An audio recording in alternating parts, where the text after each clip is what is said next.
Hi, my name is Alex Almanza, and the paper that I researched was Effective Affective User Interface Design in Games by Daniel Johnson and Janet Wiles of the School of Psychology and the School of Computer Science and Electrical Engineering, University of Queensland, Australia. So the purpose of this research was to analyze how flow impacts a user's absorption in a game and apply that to practical non-leisure applications, or at least explore that concept. Flow is defined as a euphoric state of concentration and involvement, often claimed to be one of the most enjoyable and valuable experiences one can have. Flow occurs when one is not only happy, motivated, and cognitively efficient, but totally and completely absorbed in an activity, to the point where irrelevant thoughts and perceptions do not invade consciousness. An activity that produces flow tends to be so gratifying that one is willing to undertake this activity for its own sake, without concern for what one will get out of the activity. I also thought that it'd be a good idea to just define effect, a change which is a result of or consequence of an action or other cause, and affect, to touch the feelings of someone, move emotionally.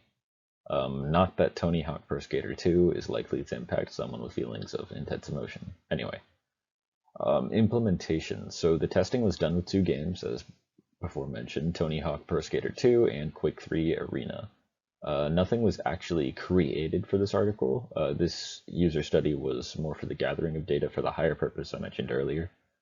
And as I may have just mentioned, I'm not sure if either of these games were ideal for this kind of research project, but more on that in my opinions later.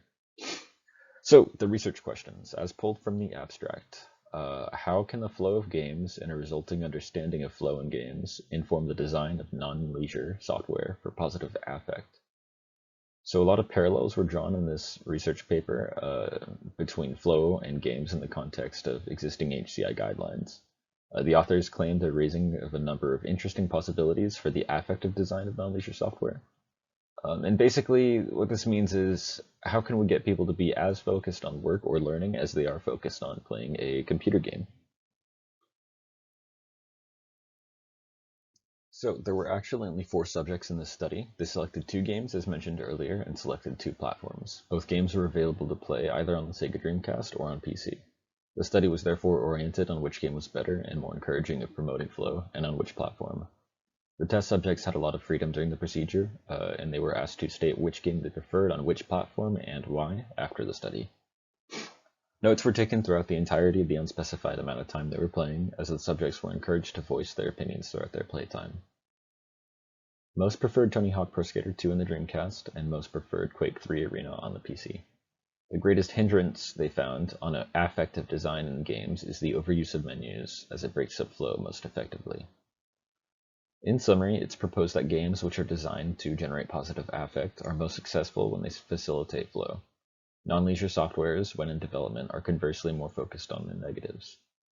Most non-leisure software is designed to facilitate the user's achievement of a pre-existing task or goal, like writing a document, producing a web page, creating a spreadsheet, etc.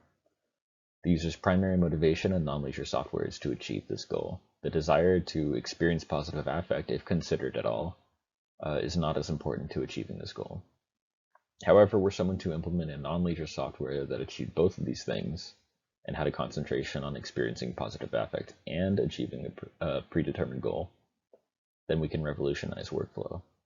Designers have an abundance of examples at their disposal. Video games, as video games have both a concentration on affect and the completion of a goal. As for additional research, the authors stated that research should be directed towards ascertaining which non-leisure software applications or domains would benefit from the application of the findings from the present study. So the paper was an interesting read, and I recommend it. The parallels that they drew, and especially the definitions they labeled leisure and non-leisure softwares with, put things into perspective rather spectacularly. That being said, I think that the actual research portion was lacking in a few ways. I think that with this data they proposed, a study with significantly more subjects and a definite change in selected games would benefit their findings greatly. They proposed to move forward with the data they collected and start testing non-leisure software, but I think that they should take a look at this study again before they move on.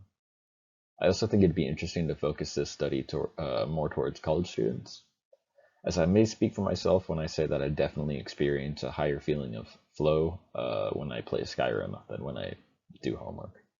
Otherwise, I believe this research is a decent first step in defining how flow in games can inform affective design and encourage workflow.